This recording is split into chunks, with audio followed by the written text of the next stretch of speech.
ছটা গোল করলো মোহনবাগান। সাহালের হ্যাট্রিক, মনবীরের একটা গোল, অভিষেক টেকচাম সিংয়ের একটা গোল এবং জেমি ম্যাকলারেন বা ম্যাকার একটা গোল। তো মোটামুটি আবার গোলের মারা পরিয়ে দিল মোহনবাগান। সিআইএসএফ তিনখানা শট নিয়েছে, একটাও অন টার্গেট ছিল না এবং পেনাল্টি বক্সের মধ্যে 2 থেকে 3বার, খুব বেশি হলে 4বার ঢুকতে পেরেছিল তারা। পুরো ম্যাচটাই মোহনবাগান ডমিনেট করেছে। মোহনবাগান বেসিক্যালি টিমটাকে নিয়ে ছেলে খেলা করেছে। তো আপনাদের শুনে মনে হবে যে মোহনবাগান দুর্ধর্ষ খেলেছে, ফাটাফাটি খেলছে মোহনবাগান, সবাইকে উড়িয়ে দিচ্ছে, গোলের বন্যা বইয়ে দিচ্ছে, এরকমই ধারণা হবে যদি খেলাটা না দেখে থাকেন। খেলাটা দেখলে বুঝতে পারবেন যে মোহনবাগান তার ফুল ফর্মে কিন্তু এখনও প্রায় খেলতে পারছে না, কিছু ভুল ত্রুটি এখনও রয়ে গেছে। বিশেষ করে আজকের ম্যাচে তো লিস্টনের কথা বলতেই হয়। কোচ হেসে ফেলেছিলেন।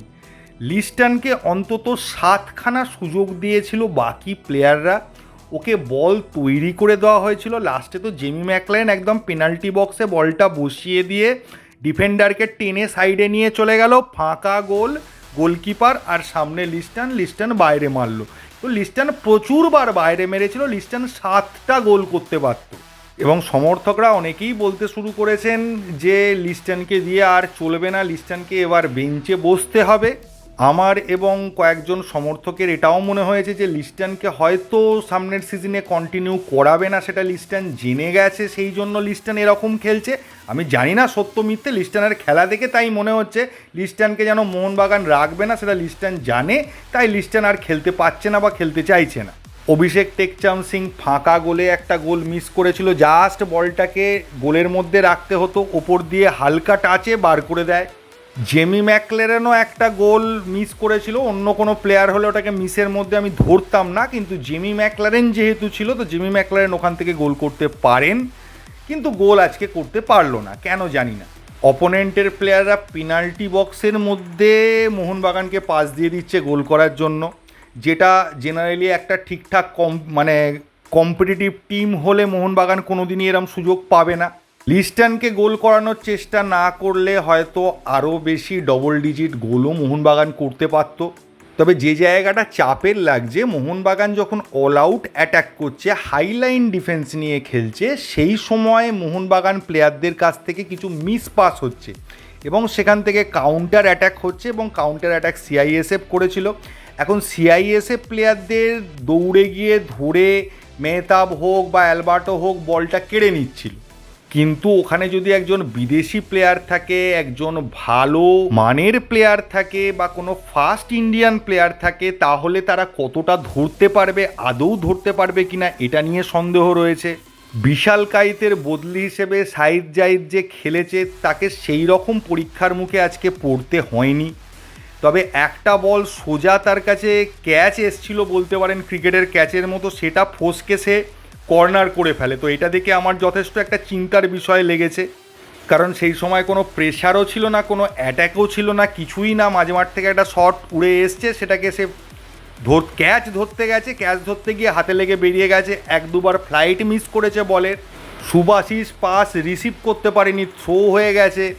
লিস্টন এমন বল রিসিভ করতে গেছে, বল রিসিভ করলেই সোজা গোলে মারলে ও আর গোলকিপার গোল হয়, রিসিভটাই এমন করেছে সোজা গোলকিপারের হাতে বল চলে গেছে। থাপা এমন বল রিসিভ করেছে, সেই বল চলে গেছে অপোনেন্টের পায়ে। তো এই সমস্ত ভুলগুলো চোখে পড়েছে। যদিও এটা মাত্র 3 নম্বর ম্যাচ, আস্তে আস্তে এই ভুলগুলো ঠিক হয়ে যাবে, তবে এখনও এই ভুলগুলো কিন্তু দেখা যাচ্ছে। কিয়ান উইঙ্গার হিসেবে ক্রসগুলো খুব ভালোই তুলছে, তো সেই জায়গাটা কিয়ানের প্রশংসা করতেই হয়। কিয়ানের ক্রসগুলো এবং কর্নার, বিশেষ করে কর্নারগুলো কিন্তু যথেষ্ট ভালো করছে কিয়ান। আশিস রাইও ধীরে ধীরে ফর্মে ফিরছে। অ্যালেক্স সাজিকেও নামিয়েছিল কোচ কিছুক্ষণের জন্য, কিন্তু অ্যালেক্স সাজির খেলা সেইভাবে দেখা যায়নি বা তার কোয়ালিটি বোঝা যায়নি, কারণ কোনো রকম চ্যালেঞ্জের মুখে মোহনবাগান ডিফেন্সকে সেইভাবে পড়তেই হয়নি। এবার বুঝতে পারছেন এত কিছু ভুলভ্রান্তি হওয়া সত্ত্বেও মোহনবাগান 6খানা গোল করেছে, তার মানে অপোনেন্ট টিমটার কন্ডিশন কি, কোয়ালিটিটা কি। অনেকেই বলছেন এই ধরনের টিমকে ডুরান্ড কাপে খেলতে দেওয়া উচিত নয় বা অ্যালাউ করা উচিত নয়। ব্যাপারটা সেরকম নয়। আইএসএলের ম্যাক্সিমাম টিম বলেছে আইএসএল সম্পর্কে যতক্ষণ না কোনো ফাইনাল ডিসিশন হচ্ছে তারা পার্টিসিপেট করবে না। তো সেখানে কিছু করার নেই, হাতে পায়ে ধরে নিয়ে আসতে হয়েছে। নাহলে আলটিমেটলি ঠিকঠাক টিম বললে আপনি 4টে কি 5টা টিম পেতেন, তার সঙ্গে আর্মির টিমগুলো মিলিয়ে 4টে গ্রুপই ঠিকমতো করা যেত না। তাই বাধ্য হয়ে এদেরকে নিয়ে আসতে হয়েছে, সেটাও বোঝা যাচ্ছে।